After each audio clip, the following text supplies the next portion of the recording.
This is a beautiful church, so once again, thank you to the pastor for allowing us to use this. This is really beautiful. And thank you all for being here tonight and for caring enough to take the time and listen and participate and be active. I always begin my remarks with a disclaimer, and that disclaimer is this. If anybody here came hoping to hear a balanced presentation, then they're going to be sorely disappointed. I say this because a lot of the things that you're about to hear tonight are difficult to hear. And also because I don't believe that a balanced presentation on this topic is possible. Anybody that cares enough to speak about this probably has a very strong opinion one way or the other. Almost everybody has feelings and strong emotions on this issue one way or the other. For me, it's deeply personal. And the issue itself is not a balanced issue. There is no balance in this issue. So therefore, I say this because there cannot be a balanced presentation on this. And I think if anybody claims that their presentation is balanced, they're either misleading themselves or they're misleading their audience. This whole issue of Israel and Palestine is covered in so much myth. And there's so much double standard when people talk about this issue. And I'll give you two examples. I don't know if you heard Bibi Netanyahu's speech at the United Nations. I heard it not live, but after he actually delivered it. And he began it with probably the two most striking examples of myth and double standard. And he began by talking about the right of return of the Jews to their ancient homeland. And of course, the Jews that returned, so-called returned to their homeland, were not exactly the same Jews who were expelled from their homeland, right?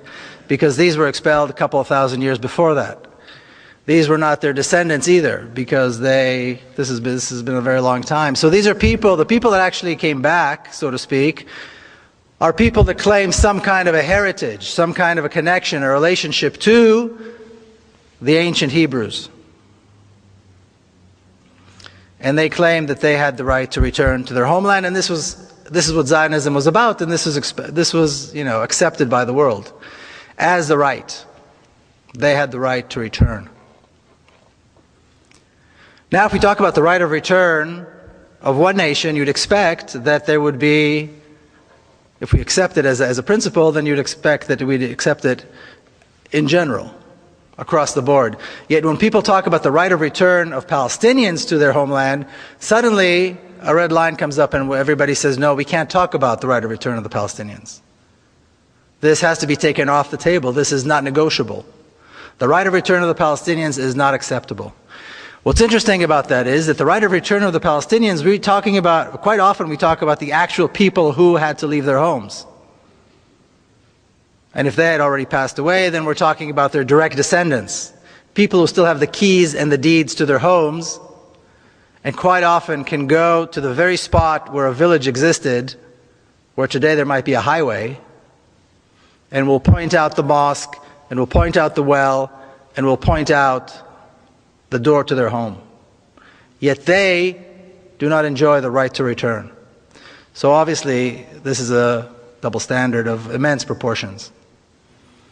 The other thing Bibi talked about right off as he started was about King David,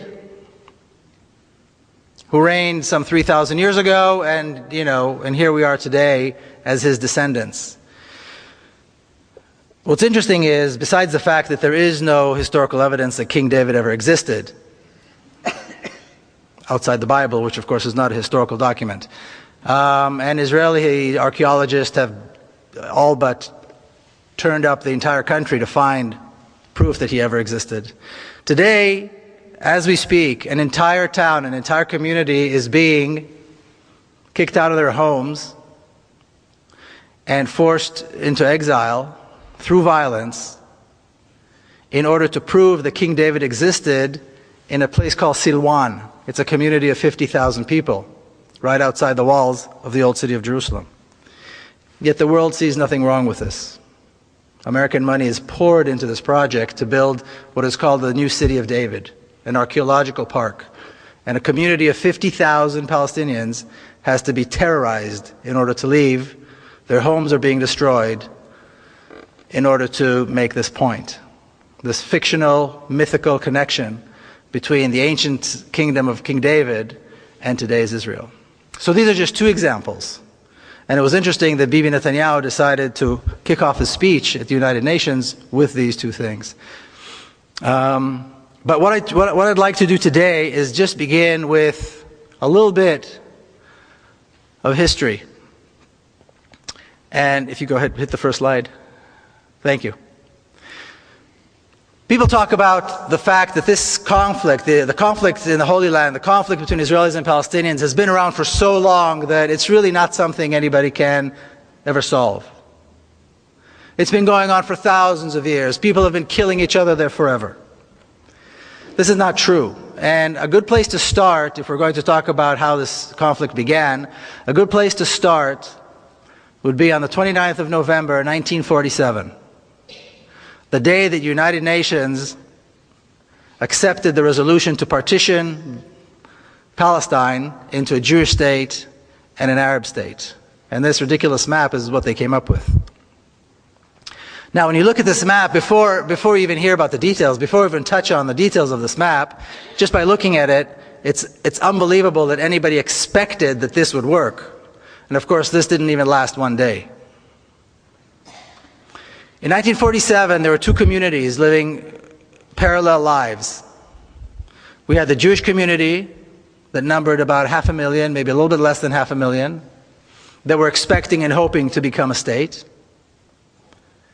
And you had the Arab community, the Palestinian Arab community, of about 1.5 million people who were also in the process and had the expectation of becoming a state. Yet when the United Nations came up with this ridiculous plan, they chose to give the larger portion of the country to the smaller community, to the Jewish community. And the smaller portion of the land to the larger community. And then people said, and to this day you hear people say, see, the Arabs, the Palestinians, did not accept the partition plan, so all this is their fault. Is anybody mad enough to think that they would accept this? Would anybody in their place have accepted something like this? Obviously not. And obviously, like I said, this did not last even a single day. Because as soon as the resolution was accepted, the Zionist forces, what was called the Haganah, the Palmach, began a massive campaign of ethnic cleansing. Now the story that we hear, the myth that we're told about 1947, and I heard it once again today, earlier today, at the Seattle Times, is that in 1947, after the United Nations finally recognized the right of the Jewish people to have their own state, the Arab armies attacked, intending to destroy this fledgling state, this young Jewish community. And this is only several years after the Nazi Holocaust. Yet somehow, between the end of 1947 and the end of 1948, the Zionist forces were able to conquer almost 80% of the country, destroy over 500 towns and villages, including schools and mosques and churches and homes, and exile almost 1 million people within a 12-month period. How did they do this if they were being attacked by massive armies from the outside? But once again, when we look at the facts, we realize that in 1947, the Jewish community, the Zionist community, had quite a substantial military force. They had a force of close to 40,000 armed men. And well-trained, well-indoctrinated. My father was one of them. There was no equivalent on the Palestinian side. The Palestinians have never had a military force. To this day, the Palestinians have never had an army or a military force. There was no equivalent of the other side. The Arab armies, such as they were, didn't enter the war until late in May of 1948. Much of the ethnic cleansing had already taken place. The war had been taking place for over 6 months by then. So, of course, this is a myth. This is a myth that nobody takes the time to investigate and question. But once again, the reality that in a 12-month period, so much was done exactly because that is exactly was the purpose of these Zionist forces. To capture as much of the land as possible and get rid of as many people as possible. And that's exactly what they did. Would you hit the next one, please? You heard the story, Judith related to the story about my mother. That's my mother. She's 86 now. She's still living in Jerusalem. She was born and raised in Jerusalem. And she used to tell me how when she was young, she would walk around on a Saturday afternoon, and many of the beautiful neighborhoods in Jerusalem, and I'm talking about the New Jerusalem, the Jerusalem that was built outside the city walls. These were Palestinian communities with beautiful homes. And she would walk around and she would see the families on a Saturday afternoon sitting under or by the lemon tree and so on. And then in 1948, she was living still in Jerusalem. These communities were forced to leave. Their homes were given to Israeli families. And she was offered one of these homes, and like you heard, she refused. The thought of taking another family's home just did not sit well with her. And then she saw the looting, and she still, to this day, when she talks about it, you can see that she feels such a sense of shame. But what's interesting is that I remember hearing this story as a child many, many years ago and over a very long period of time. And it wasn't until I was actually working on the book and I spoke to her about this again that I realized why this story was bothering me all those years. Because the story was bothering me. There was something about it that was troubling. And only now I realized it was troubling because it contradicted the national narrative. It contradicted what I learned in school. That the Arabs attacked, we won, they left, and we get the spoils. So what's wrong with taking their homes? If this is the truth, then there's no wrong in taking their homes. They attacked, and we won. It's fair enough. But once again, like I said, hearing this story in the back of my mind over and over and over again kind of troubled me. And this is exactly why. The truth lays in the personal story, not in the national narrative. Can you hit the next one, please? The title of the book is The General Son, and then the subtitle is Journey of an Israeli and Palestine. So the General Son is a big part of who I am, and this is my father as a general. Now, after the State of Israel was established and the Jewish militia, the Zionist militia, became the Israeli army, he remained as an officer and had a very long and interesting military career. 20 years later, 1967, the drums of war were beating. He was already a general. And a lot has been written about what happened in 1967 and why the war broke out and who actually started the war and why. A lot of books have been written about this, movies have been made about this, and it's an interesting period. Now, just kind of to touch on the history, some of you I'm sure recall, the Egyptian President Nasser decided to kick out the UN peacekeeping forces that were in the Sinai Peninsula that divided Egypt from Israel.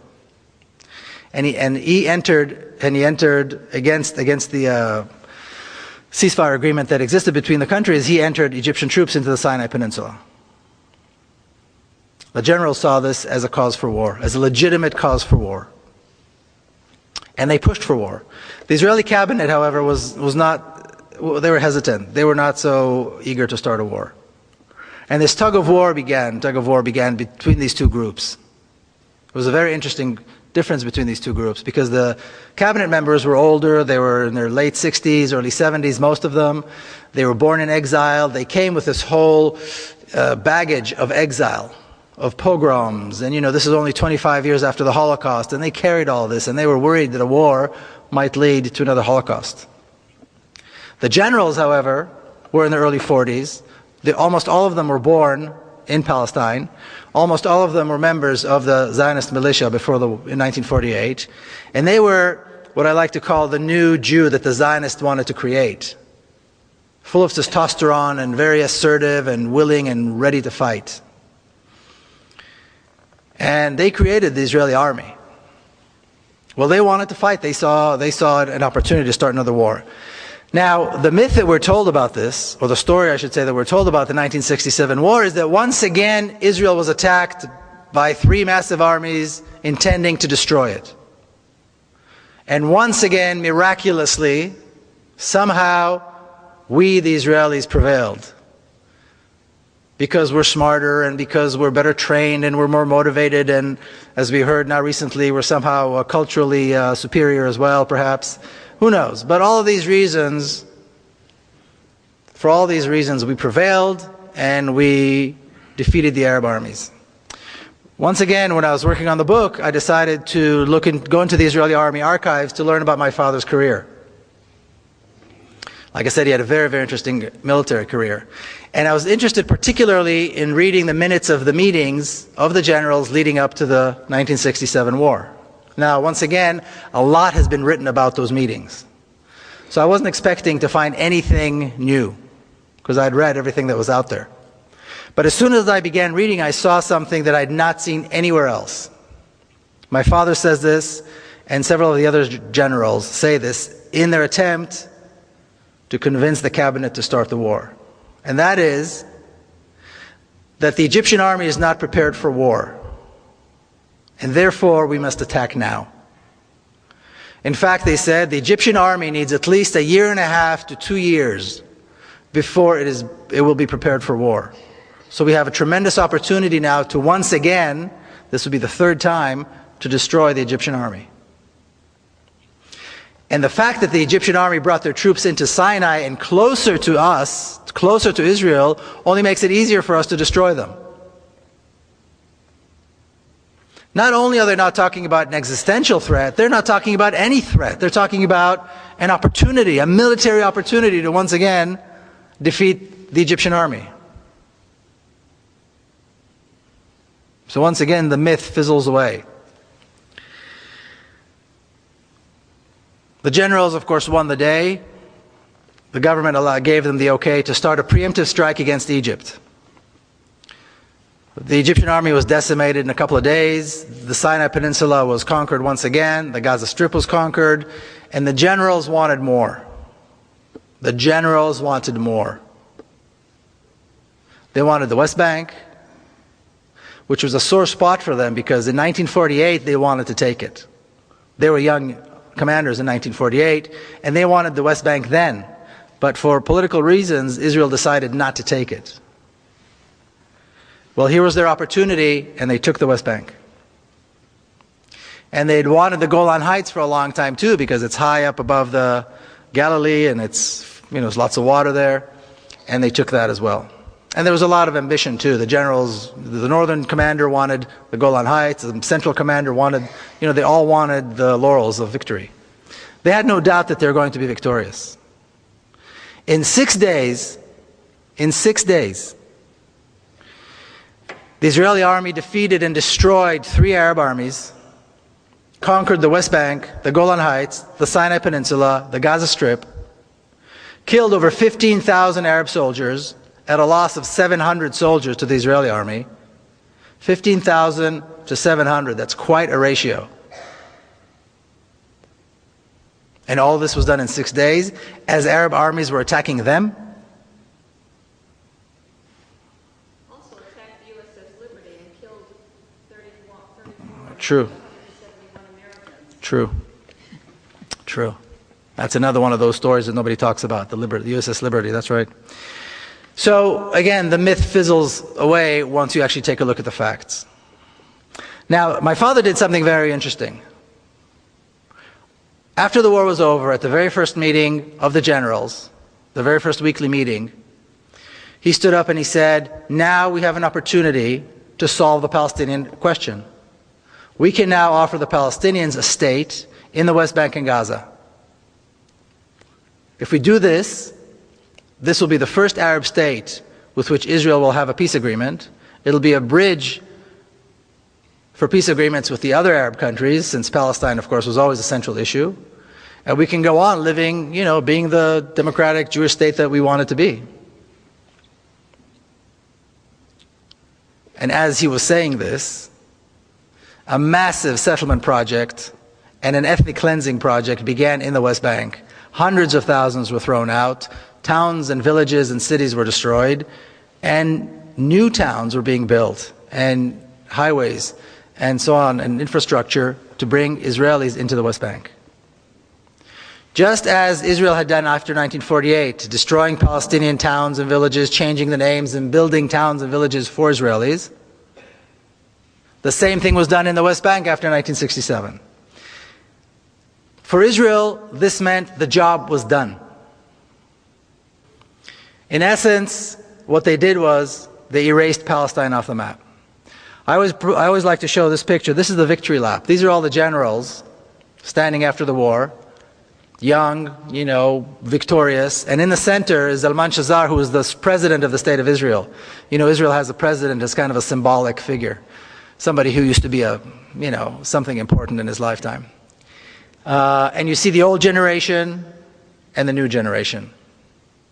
And this new generation of generals is often referred to as the silver tray upon which the land of Israel was given to the Jewish people.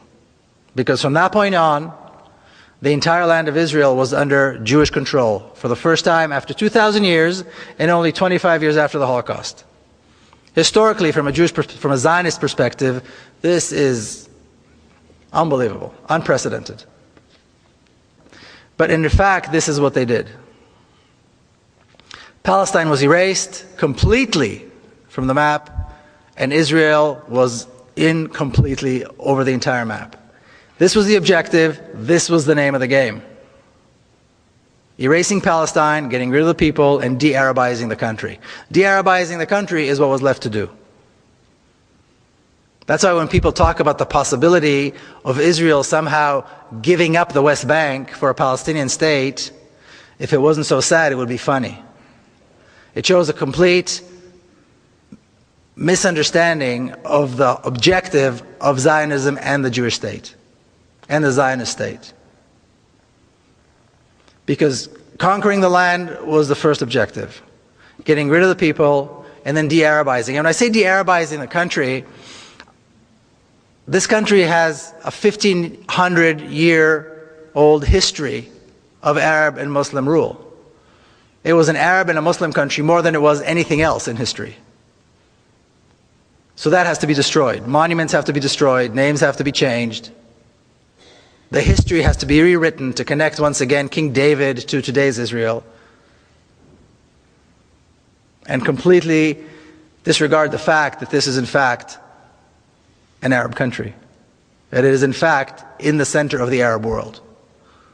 And that in fact over half of the population are Arabs. Now, after my father retired from the military, he did something even more stunning. He dedicated the rest of his life to the creation of a Palestinian state and peace with the Palestinians in the West Bank and Gaza, and he advocated for equal rights for the Palestinians who are Israeli citizens. Two things which are yet to be achieved.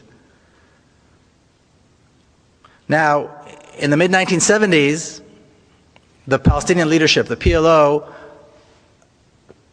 started contacting my father and others, or Evneri and others, people who were like that, in order to begin a dialogue.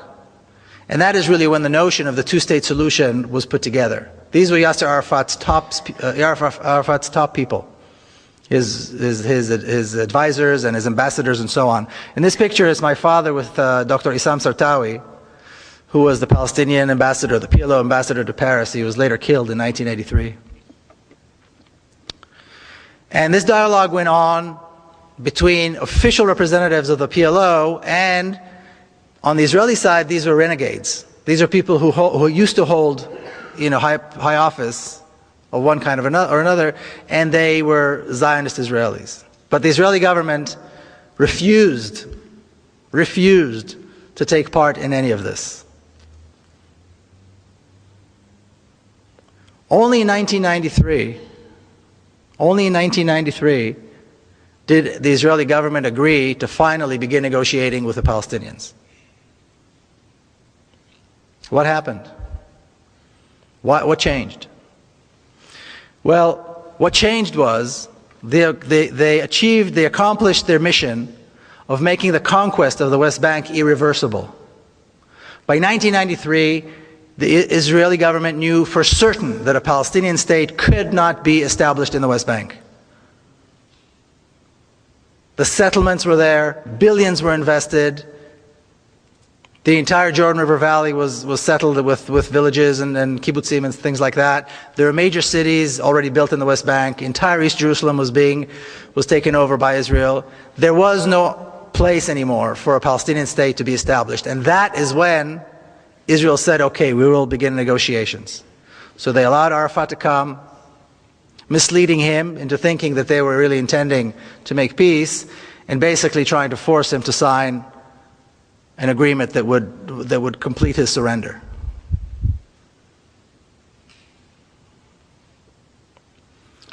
But once again, when we hear people still talking about the notion that somehow there could be an Israeli government that would give up the West Bank for a Palestinian state, like I said, if it wasn't so sad and tragic, it would be funny. Because as we look at the 65-year history of the State of Israel, it is absolutely clear that this can never happen. Now, later on in the year 2000, I'm sure you recall, President Clinton invited Barak and Arafat to Camp David to somehow solidify a peace agreement. Or so he said. What they tried to do is force Arafat once again to surrender, which he would not do. So they came out of Camp David, and President Clinton said, Arafat gave some, Barak gave more. In other words, this is Arafat's fault. And from that moment on, for the last 4 years of his life, he was vilified, and eventually Arafat died with Israeli tanks surrounding his office under siege. But the myth that we're always told is that the Palestinians are not willing to make concessions. And that is the problem. I think Mitt Romney just alluded to this as well in that little secret tape that was recorded. The problem is the Palestinians. They just don't want peace. Yasser Arafat was willing to give up almost 80% of his homeland and the right of the Palestinian refugees to return to their homeland and be compensated, all for the sake of peace. What he wouldn't do is he wouldn't go less than 20%. He wouldn't give up the West Bank and the Gaza. That he couldn't do. They want him to give up even more. They want him to sign a surrender agreement, and he wouldn't. It's not the Palestinians that aren't willing to make concessions. It's Israel that's incapable of making concessions, because concessions on the land are impossible from a Zionist perspective. The whole name of the game is taking the land and making it ours. And this is exactly the process that took place. Please. Now, once again, like I said, the book goes in and out of my own personal family history and the history of the State of Israel and how the two are related. This is a picture of my niece, Madar. And on September the 4th, 1997, she was killed. 2 young Palestinians blew themselves up in Jerusalem, took their own lives, and the lives of several Israelis, including her. She was 13 years old. So when a 13-year-old little girl that you know and love gets killed like this, you don't really know what to do. You don't know what to think, you don't know what to feel, you don't know how you're going to get back to life after that. Now, she was the granddaughter of a famous general, so this was big news. On top of that, she was also the granddaughter of Mr. Peace with Palestine. And now look what they did to him. Look what they did to his granddaughter. My father had already passed away by then. So this was big news. And when I landed, when I arrived in Jerusalem, my sister's house, on the ground, I saw the morning paper, and on the front page it already said the granddaughter of General Peled was killed by Palestinians. And my sister's apartment was packed with mourners, of course, people who came to express their sorrow, but also reporters, endless stream of reporters. And after the funeral, she came out to greet and see everybody. She said two things that put me on a path, and I think it put her on a path, and many of us kind of helped us to wrap our heads around this unspeakable tragedy. The first thing she was asked, of course, is about revenge and retaliation. And the comment that she made was, no real mother would want this to happen to another mother. Don't talk to me about revenge. Motherhood is a uniting force. It cuts through religion. It cuts through any differences that might exist between us. And if she's anything above all, she is a mother. She's got 3 other boys, wonderful boys. And the second thing she said was, my government is responsible. My government brought these 2 young men to such a level of despair that they would take their own lives and take the lives of other innocent people, including a 13-year-old girl. The brutal oppression under which the Palestinians have to live because of us is the cause of this. That is why this is happening. If we want this to happen, we have to lift the oppression. As long as Palestinians are denied hope, and denied freedom, and denied water, and denied their land and their homes, this will continue to happen. I point a finger at my own government. And interestingly enough, Bibi Netanyahu, who's today Prime Minister, was Prime Minister then as well. He also used to be a close personal friend of my sister because they went to school together in Jerusalem. That's a whole other side story. So then I came back, the 7 days of mourning that we Jews keep, were over, and I had to come back. I lived here in America already, and you have to go to work the next day, and how do you do this? But somehow what my sister said put me on a path, and I decided, okay, it's time to do something. Because she became very outspoken.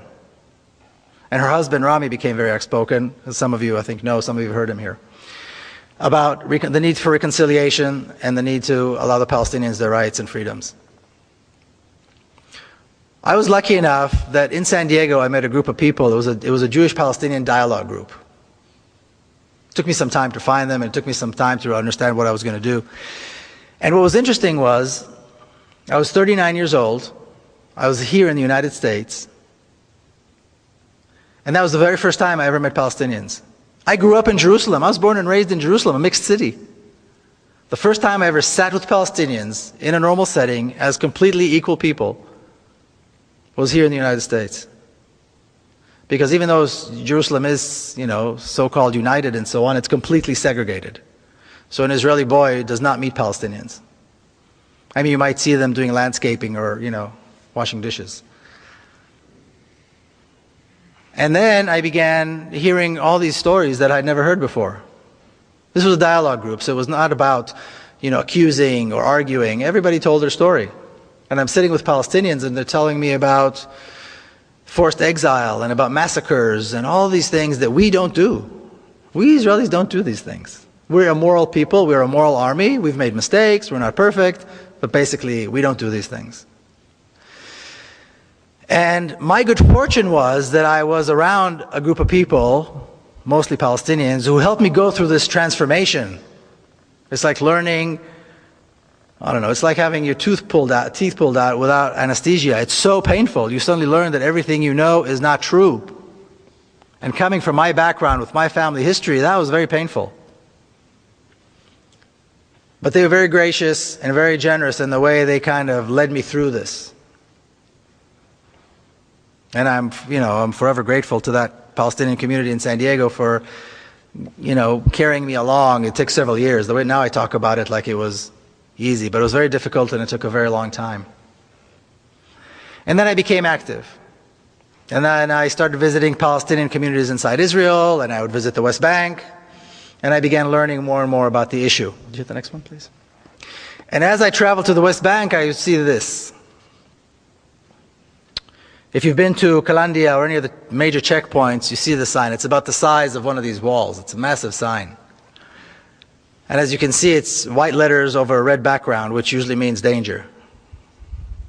And of course, it's in Hebrew. And what the sign says is that this road leads to Area A, which is under Palestinian control. An entry to Israelis into Area A is forbidden. It's life-threatening, and it's a felony. And if you notice, there are 2 exclamation marks. So if you're not scared yet, the 2 exclamation marks will probably do the trick. Now you'll also notice that unless you can read Hebrew, this is irrelevant. It's only true if you can read Hebrew. Now, if you see a sign like that, and you have any sense at all, you turn around and go home. Who in his right mind would see a sign that says danger, firing zone, and walk right into it? My good fortune was that I don't have that kind of sense, and that I have many friends who don't have that kind of sense, and we went right through. And I've been going right through these checkpoints and right through that sign every single time I go visit my friends on the other side of the wall. And what's interesting is I always see the same thing. From the very first time all the way to today, it's been several years, every time I cross that wall, every time I cross the sign, I see the exact same thing. I see traffic jams. I see children going to school, which is probably the most common sight in Palestinian areas, is children coming and going to school. I see people going to work. I see shops. I've yet to see the Palestinians that want to kill me. I've yet to see the Palestinians ready with machine guns and tanks and F-16s ready to bomb me because I'm an Israeli. I've yet to see that. And I know that many other Israelis who do this haven't seen it either. And with time, I began to realize this sign has nothing to do with security. The wall has nothing to do with security. The massive armed Israeli forces along the road have nothing to do with security. The terrorizing and harassment that Palestinian Israelis go through when they go through Tel Aviv airport, the humiliating process that they have to go through, they have to endure every time they decide to leave and go overseas, has nothing to do with security. It has everything to do with racism, with hatred, and with a deep desire to keep us apart, to keep me privileged and them with no rights. That's the name of the game. That's what it's all about. And that's the purpose of the sign. Can you hit the next one, please? Can you read that? Can somebody read that for me?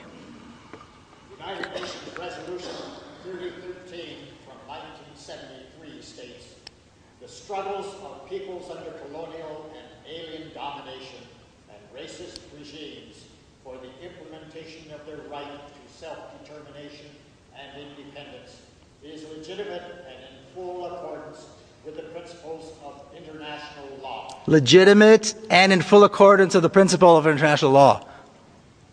This describes the Palestinian struggle. Because that is exactly what Israel is. Now in this picture I stand with my friend Jamal, who sat in Israeli prison for many, many years. In fact, he was given a life sentence, but he was exchanged in one of the prisoner exchanges between Israel and the PLO. And the reason he was given a life sentence is because he killed a soldier. He and three others saw two young Israeli soldiers guarding a bank in Ramallah, of all things. And soldiers are usually fully armed, of course. And they approached them and they stabbed them to death with a knife. And for that they were later on, beaten, tortured, and arrested and given life sentences. But when I see the picture of the two of us standing side by side, I have to wonder which one of us is really the terrorist. Because according to this, it's certainly not him. I, on the other hand, served in the Israeli army, an army of occupation, an army of oppression, an army whose sole purpose is to make sure that he does not have a state, he does not have rights, and he dare not resist. So yes, my army has uniforms and commanders and generals, but which one of us is really the terrorist? And finally, and this is also how the book ends, what do? I mean, how do two nations share a state? How do they share a country? Well, there are lots of examples. Look at Switzerland. Look at Belgium. These are multinational states. The Swiss are Swiss, the Belgians are Belgians, regardless of what, actual nationality they are beyond that. So there are plenty of examples of states that have multinational nations within them. Once again, going back to this question, is one state the right thing? Is two states the right thing? Are three states the right thing? Somebody gave me something, about a confederation. The reality is that Israel had created a one state. The borders, in terms of what, from Israeli perspective, are very clear. The borders of the state of Israel are the Jordan River on the east and the Mediterranean on the west. That's it. If you look at Israeli school books, if you look at weather maps, if you look at any official maps of the state of Israel, it is absolutely clear. There is no question in anybody's mind what the borders of the state of Israel are. That's it. So the notion that there could be an Israeli government that would give up some of that is absolutely absurd. And Israel governs this one state very skillfully with three different sets of laws. You have the laws that govern people like myself, Israeli Jews, who can come and go and say what they please. Pretty much a democratic state for all purposes. You've got the laws that govern the Palestinians who are citizens of Israel, and there are over 30 laws in the law books that discriminate against them specifically, and you've got an entire culture of discrimination against them that is deep-seated and deep-rooted in Israeli society. And then you've got the laws that govern the Palestinians in the West Bank and Gaza, and this is really at the pleasure of the Israeli army. If they want to destroy, they destroy. If they want to arrest and beat, they arrest and beat. If they want to torture, they torture. If they want to kill, they kill. And Palestinians have no recourse. This is the reality. There's an education system, the Zionist education system, like Judith alluded, my sister just wrote a book about it. She's an educator, that teaches racism in a very subtle way. There's a bureaucracy, an entire bureaucracy, that is dedicated to making life impossible for Palestinians through all kinds of restrictions and permits and requirements that are absolutely uncalled for and unnecessary, but are all given and provided under the guise of security. And then you've got the Israeli army, which I like to refer to as one of the best trained, best equipped, best fed terrorist organizations in the world. And yes, they have generals and they have nice uniforms, but their entire purpose is terrorism. And just as one example, I'll give you one example. Almost exactly 4 years ago, as Israel began its attack on Gaza, September the 27th, 2008, at 11:25 in the morning, what I refer to as the most shameful day in the Jewish history, the most shameful day in the history of the Jewish people. Israel began carpet bombing Gaza, and on the first day of what was to be a 21-day attack, they dropped 100 tons of bombs. Okay, a 1-ton bomb will decimate an entire city block. Gaza is one of the most densely populated places in the world. 800,000 children live in Gaza. 11:25 is exactly the time when the morning school shift and the afternoon school shift change. So all the kids are in the streets. All the children are on the streets. That was the moment decided by the decision makers in Israel to begin the attack. This was the first day of a 21-day slaughter that had absolutely no justification. If that's not terrorism, I don't know what is. And this is how the state of Israel manages to control the different populations and somehow still keep up this very sweet liberal kind of face to everything. But we still have to figure out how we go from here. Well, let's look at what happened in South Africa. They got rid of apartheid. That is the example. What did they do in America? They had got rid of the racist laws that existed in the South. Did the whites in South Africa want this, like this? Absolutely not. Did the whites in the southern states in America, here in the United States, want this or like this? No. It was not done by consensus. But Zionism, just like racism, has to go. The Zionist state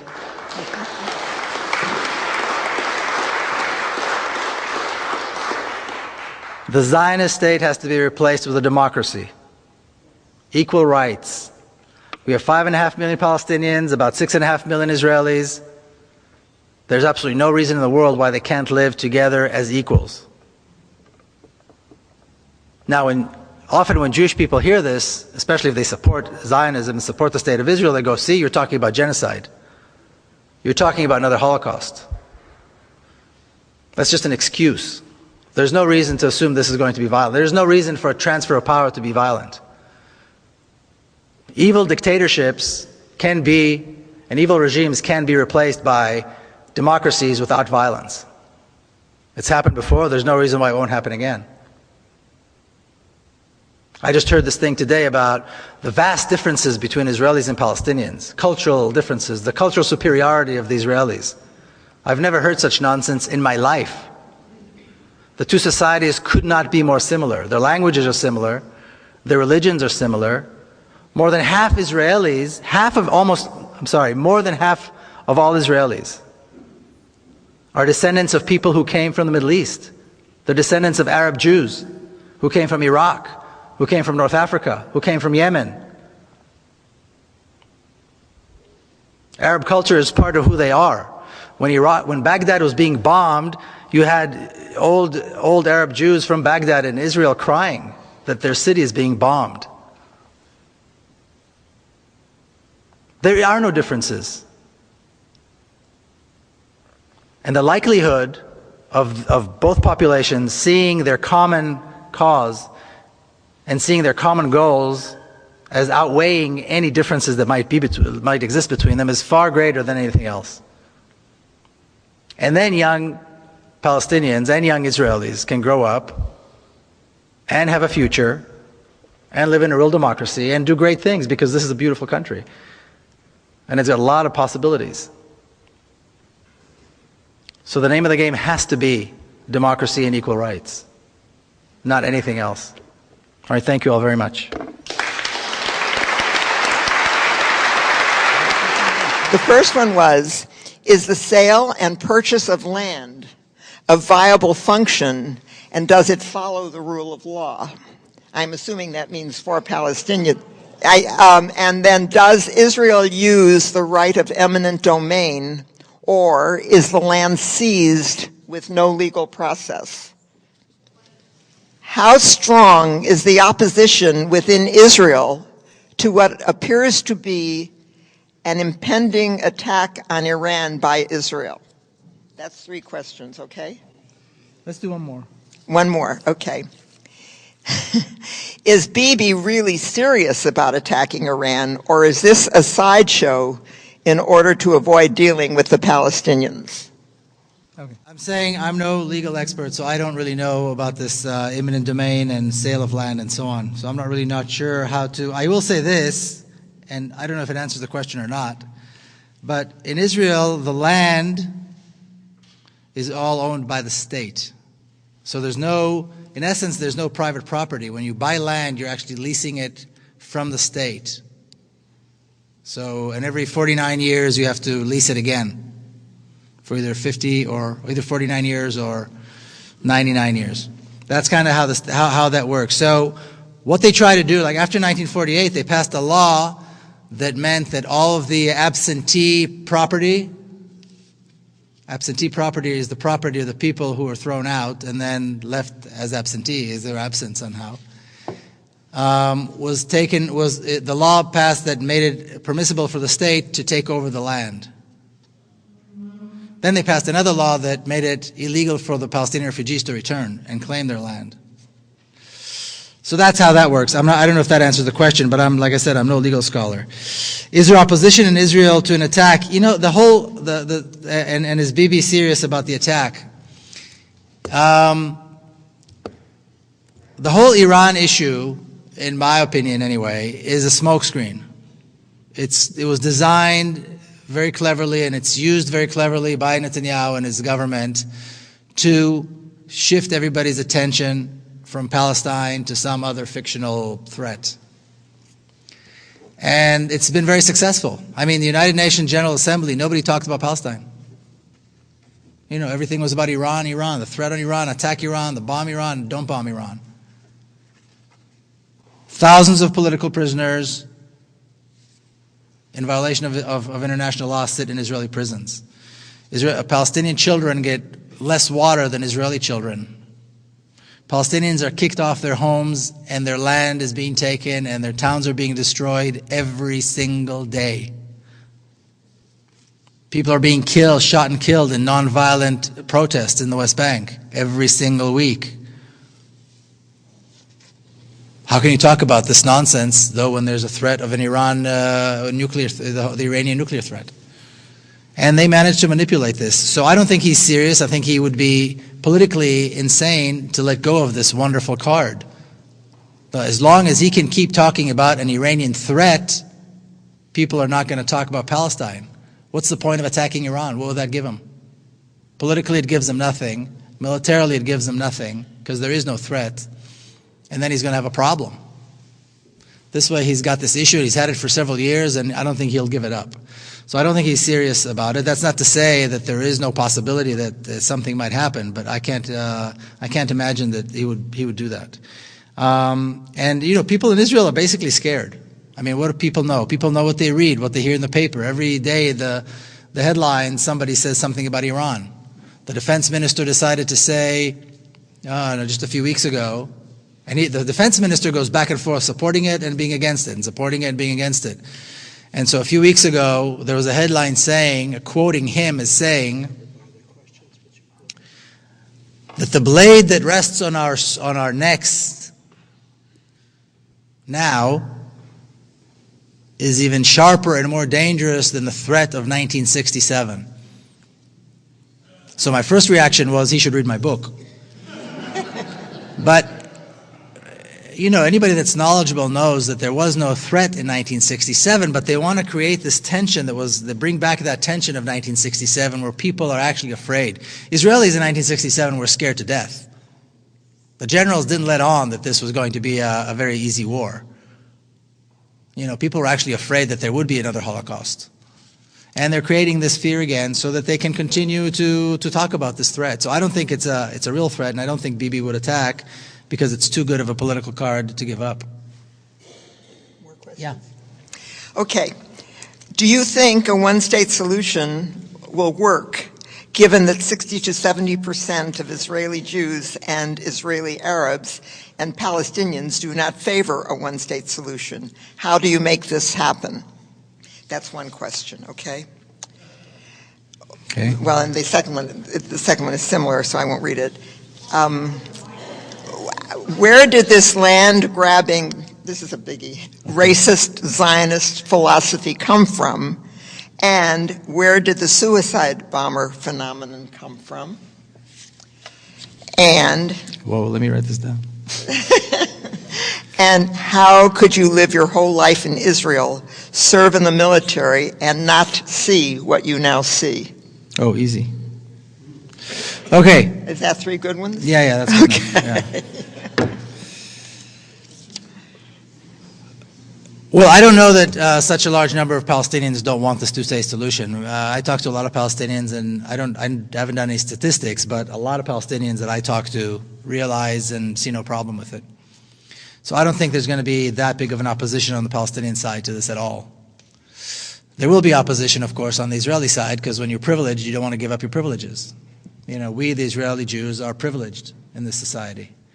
And the privileges that are given to us by the state are part of the attempt to set us apart from the Palestinians. So if I break the law in Hebron, and a Palestinian breaks the exact same law in the exact same spot, the laws that govern the state of Israel, which are, regular, conventional law, applies to me. Israeli military law applies to the Palestinian. If I participate, or I should say when I participate in protests in the West Bank and I get arrested, everybody knows how it's going to end. I go home at the end of the day. I might get roughed up a little bit, whatever, but at the end of the day, everybody knows I go home. Because I'm an Israeli Jew. Palestinian that gets arrested will be beaten, will be tortured, and will be kept in prison as long as the local commander wants him in prison. It could be a day, it could be a week, it could be a month, it could be a year, without charges and without a trial. And then 6 months later, I get a letter from the police saying that the case was closed because of something, some technicality. So Israelis are not going to want to give up this privilege, but I think whites in South Africa didn't want to give up their privilege, and whites in America didn't want to give up their privilege either, but they're going to have to. Things like this are not done as a result of a consensus. That's why there are pressures. That's why there's BDS. That's why there's a non-violent resistance. That's why we have events like this. That's why more and more American Jews are breaking away from Zionism and coming and organizing events like this. And whether they like it or not, this is the transformation that's going to take place. People ask me, well, I'll tell you a little story. I was asked, I spoke at an 8th grade class. A friend of mine is a teacher of this really nice, special kind of a school where kids actually learn about stuff. So it's an 8th grade class, and they're learning about this issue.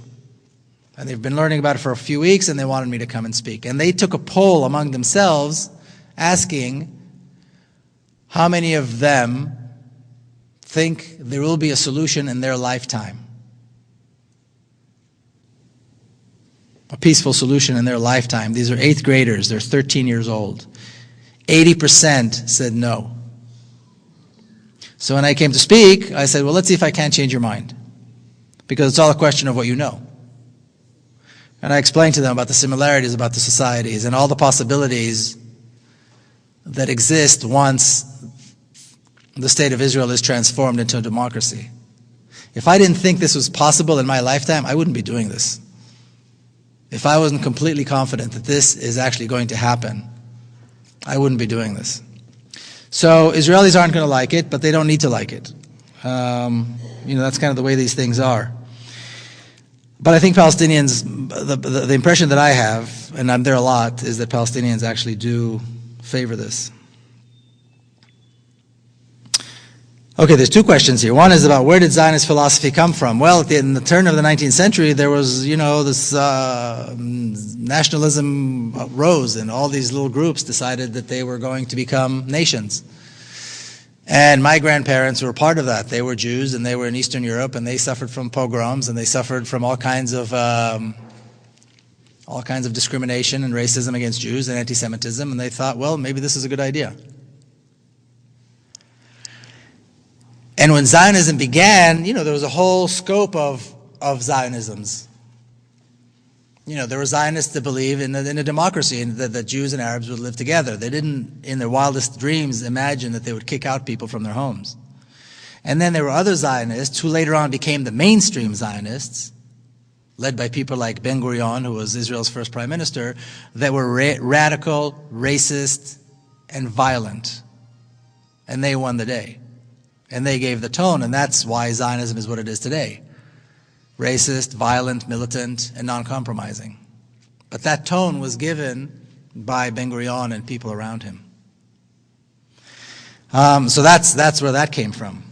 And where did suicide bombers come from? I don't know that suicide bombing is a philosophy. I mean, there are 5.5 million Palestinians who live inside of Palestine. There's probably another 5 or so that live outside of Palestine. That's 10 million people. There were less than 200 suicide bombers.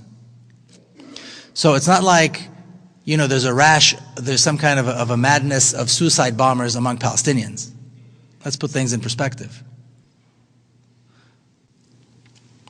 And I don't know that there's a philosophy to it. I think when people are desperate enough and hopeless enough, they see their fathers being beaten and tortured, they see their sisters being shot and arrested, they see their homes being destroyed. They have no ability to go anywhere or buy food or provide water for their families or their siblings.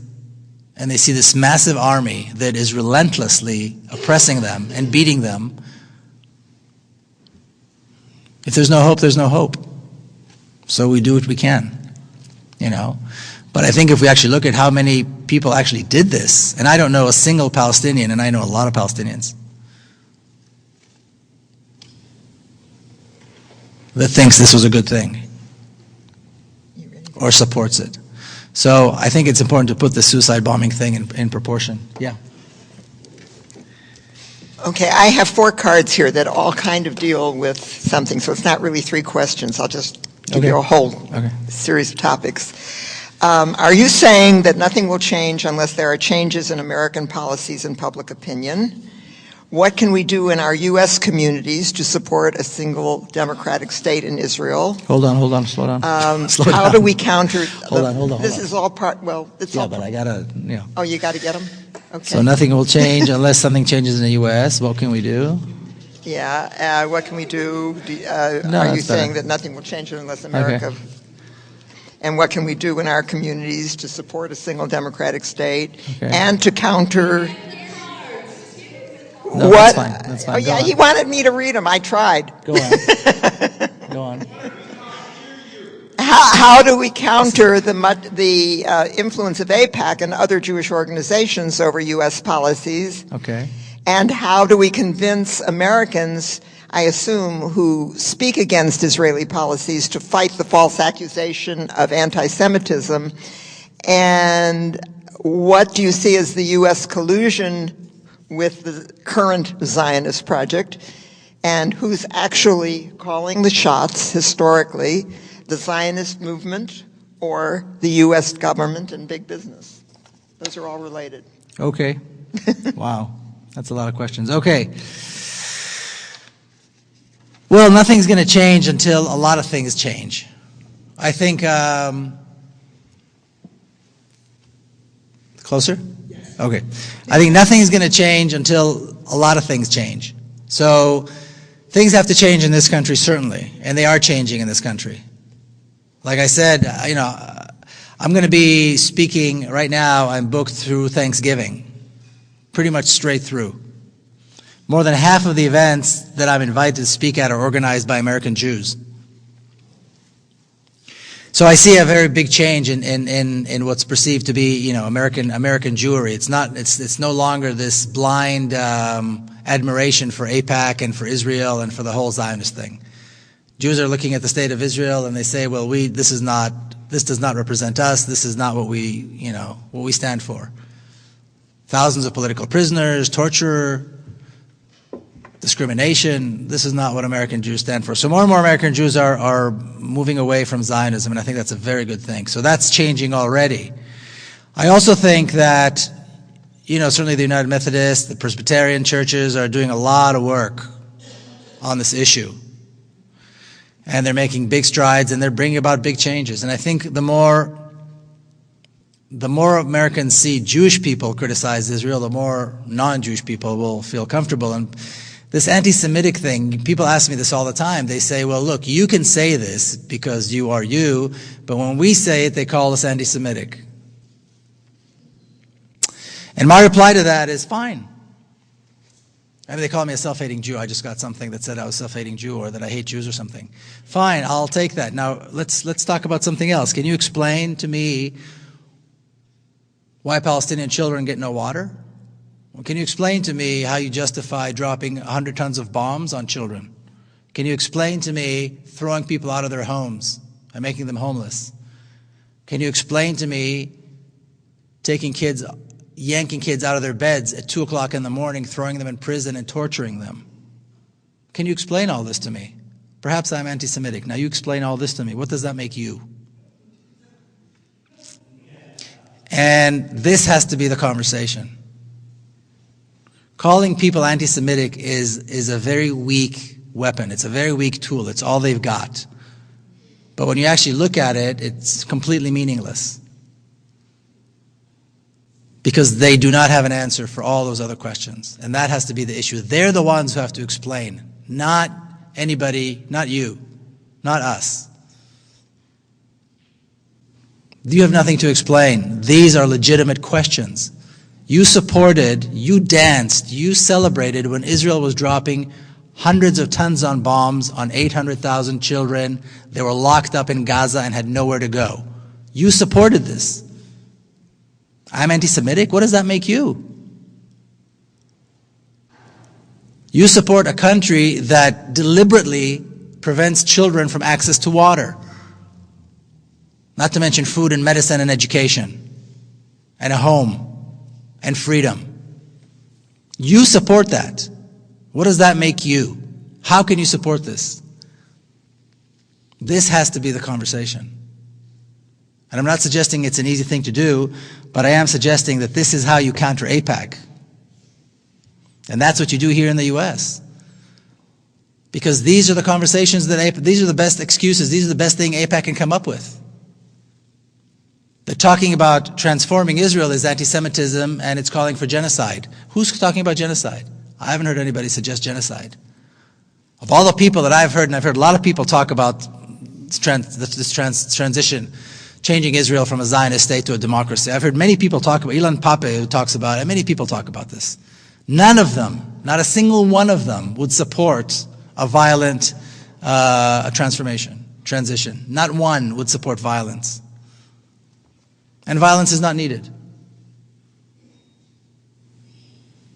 So that's how you combat AIPAC, and that's how you counter AIPAC, and that's how you convince Americans not to be afraid.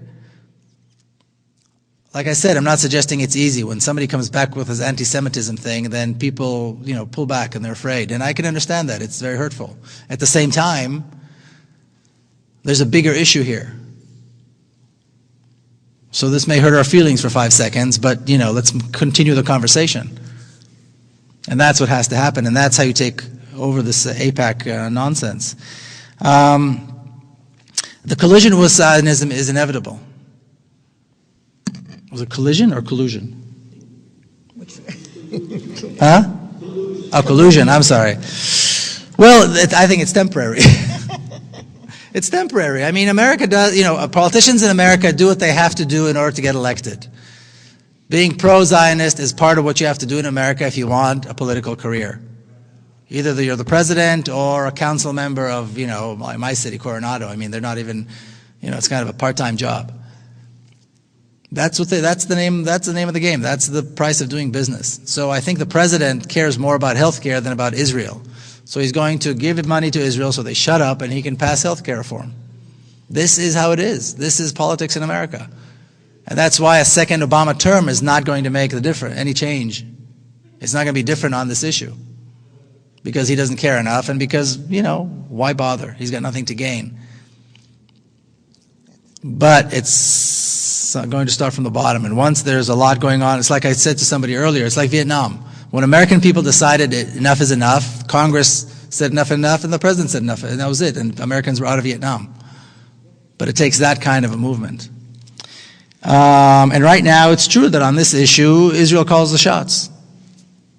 Right now, when Israel says jump, the American politicians say how high. And then they move on to the next thing. But that's the price of doing business here in America if you want to be a politician. Is that it? I have one more question. How has your book been received in Israel? It hasn't been received in Israel. I don't think anybody in Israel read it. I've had several speaking events and I've had a couple of book launches, but they were all on the other side. One was in East Jerusalem, one was in Ramallah, and so on. And so Israel ignores this completely, and that may change. I don't know, but I haven't had any response one way or the other from anybody in Israel about the book. That's it. Yeah, that is it for questions. It is not it for signing books. Okay, no. Yes, we need to give this man an incredible amount of applause.